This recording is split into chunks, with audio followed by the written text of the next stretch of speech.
Hi, ഇതൊരു travel വ്ളോഗായിരുന്നേ. ഞങ്ങൾ ബാംഗ്ലൂർ പോയപ്പോൾ ഡൊമൈൻസിലയിൽ പോയായിരുന്നു. അതൊരു ഓതൻറ്റിക് വൈൻ എങ്ങനെയാണ് ചെയ്യണേന്നുള്ളൊരു സ്ഥലമാണ്. അവിടെ പക്ഷേ ഉള്ളിൽ വീഡിയോസൊന്നും അലൗഡ് അല്ലായിരുന്നു. ചെന്നപ്പോൾ തന്നെ അവരതിൻ്റെ ഉള്ളിൽ എങ്ങനെയാണ് അതിൻ്റെ മേക്കിംഗ് പ്രോസസ്സും ഇത്ര കാലം അവർ സ്റ്റോറേജ് ചെയ്ത് വെച്ചേക്കണതും അങ്ങനത്തെ കുറേ ഇതൊക്കെയാണ്. പിന്നെ നമുക്ക് വൈൻ ടെസ്റ്റ് ചെയ്യാനൊക്കെ തരും. എനിക്ക് ശരിക്കും പറഞ്ഞാൽ അവിടുത്തെ വൈൻ ഇഷ്ടപ്പെട്ടില്ല. എനിക്ക് മധുരമുള്ള വൈനാണ് ഇഷ്ടം. അവിടുത്തെ വൈനൊരു മധുരമൊന്നുമില്ല, സാധാ ചിലതൊക്കെ പറഞ്ഞാൽ അതാണ് ശരിക്കും ഒറിജിനൽ വൈൻ. പക്ഷേങ്കിൽ എനിക്കിഷ്ടമുള്ള വൈൻ മധുരമുള്ള വൈനായിരുന്നു. പിന്നെ 7 ടൈപ്പോ അങ്ങനെ എന്തോ 6 ടൈപ്പ് വൈനോളം നമുക്ക് ടെസ്റ്റ് ചെയ്യാൻ തരും. എല്ലാവർക്കും തരും കേട്ടോ, ചിലവർക്ക് എല്ലാവർക്കും അത് ടെസ്റ്റ് ചെയ്യാനൊക്കെ തരും. പിന്നെ പെർ പേഴ്സൺ 400 രൂപയായിരുന്നു എൻട്രി ഫീ.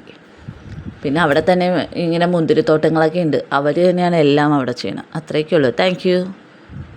അപ്പോൾ എല്ലാവരും സബ്സ്ക്രൈബ് ചെയ്യണേ.